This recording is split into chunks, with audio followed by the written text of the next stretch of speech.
तो ये आपके उन गुरुजन और एआईटीओ का ये अनुभव और उनका संघर्ष, उनकी दूरगामी सोच का ये नतीजा है कि आज आईटीआई के बच्चों को उनको अधिकार मिलने जा रहा है। मैं बार बार कह चुका हूं कि रेलवे भर्ती को रद्द नहीं करेगा। ये निश्चित है कि कोर्ट की निगरानी में ये भर्ती होगी, पूरी की पूरी भर्ती न्यायालय की निगरानी में होगी। तो बिल्कुल भी आपको घबराना नहीं है, आपको पेशेंस रखना है और कम से कम कल की जो सुनवाई है वो सुनवाई को कम से कम कल 20 लाख बच्चे अगर हैं वाकई ही आईटीआई के, तो उनको वो सुनवाई को सुनना चाहिए। और उसके लिए जिस भी गुरुजन के साथ आप जुड़े हुए हैं उनको आप उनसे जुड़े रहिएगा, उनके चैनल पे आप जाइएगा, एआईटीओ के चैनल को भी आप सब्सक्राइब कर लीजिएगा, जिससे कि आपको डायरेक्ट चीजें हम लोग बता सकें, आसानी के साथ में आप लोगों को हम बता सकें। आज तक एक भी पैसा हम लोगों ने डिमांड नहीं किया। जब भी हम लोगों को पैसे की आवश्यकता पड़ी इस केस को लेकर के, इस केस में जो भी संसाधन, जो भी चीजें खर्च हुई हैं उसको लेकर के, तो आपके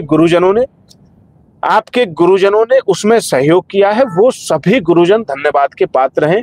उन्होंने ये माना कि हमारे बच्चे हमें अपना गार्जियन मानते हैं, गुरु मानते हैं, आज उनके साथ में गलत हो रहा है तो उन्होंने अपना जो है उसमें योगदान दे करके एक अच्छे अभिभावक की भूमिका निभाने का उन्होंने काम किया है। वो वाकई ही बहुत धन्यवाद के पात्र हैं और आप लोगों को उनका सम्मान करना चाहिए। और मैं उनका बाद में, एआईटीओ ने ये तय किया था कि उसको हम लोग बाद में डिस्प्ले भी करेंगे।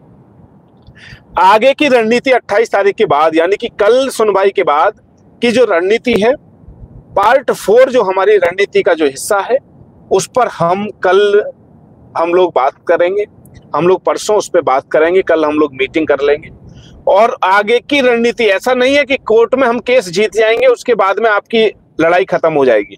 ये लड़ाई आपकी तब तक चलेगी कि जब तक एक एक पोस्ट पर आईटीआई के बच्चे को सिलेक्शन नहीं मिलता है, तब तक ये लड़ाई चलेगी।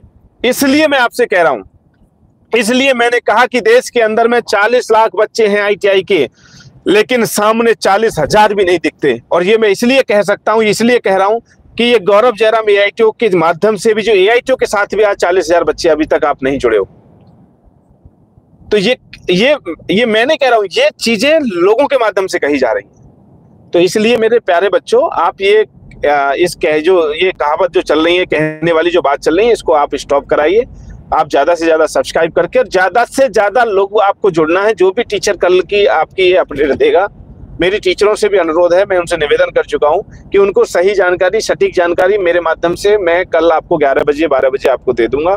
उतना ही बोलना है जितना रियल है, जो सत्य है वही बोलना है। बच्चों का समय बिल्कुल खराब ना करें, उनको भ्रमित ना करें, माहौल देश का खराब ना हो, ये हमारा पूरा प्रयास है। अभी भी आप 500-600 लोग देख रहे हैं, अभी सभी के सभी इस वीडियो को आप लोग शेयर कर दें। चैनल सब्सक्राइब नहीं किया तो इसको सब्सक्राइब कर लें और कमेंट कर ले, कमेंट करके आप जरूर बताएं।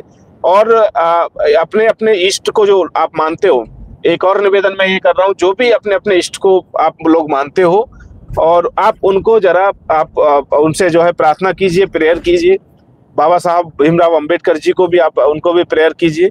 संविधान को आप जो है प्रेयर कीजिए कि हमको संविधान के माध्यम से कल 28 तारीख को जीत मिले और हमें हमारा अधिकार मिले।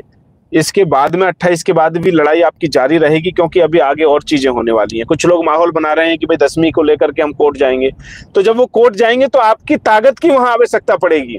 अगर ऐसा कुछ होता है तो आईटीआई के बच्चे शांत नहीं है। एक एक बच्चा देश का 40 लाख बच्चे, मैं ये उन लोगों को बताना चाहता हूं कि एक एक बच्चा अगर आवश्यकता पड़ी सड़क पे आने की तो सड़क पे भी आएगा, और आवश्यकता पड़ी दिल्ली रामलीला मैदान आने की तो रामलीला मैदान में भी शांतिपूर्ण तरीके से अपनी बात रखने में सक्षम है।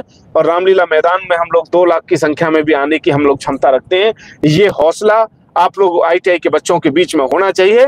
और ये हौसले के साथ में ही आपके सभी टीचरों से भी मैं कहता हूं कि आपका ये हौसला, टीचरों का आप हौसला बुलंद करोगे, जिससे कि वो इस लड़ाई को आगे तक ले जाने के लिए बिल्कुल एकदम से मुस्तैद रहें, तैनात रहें।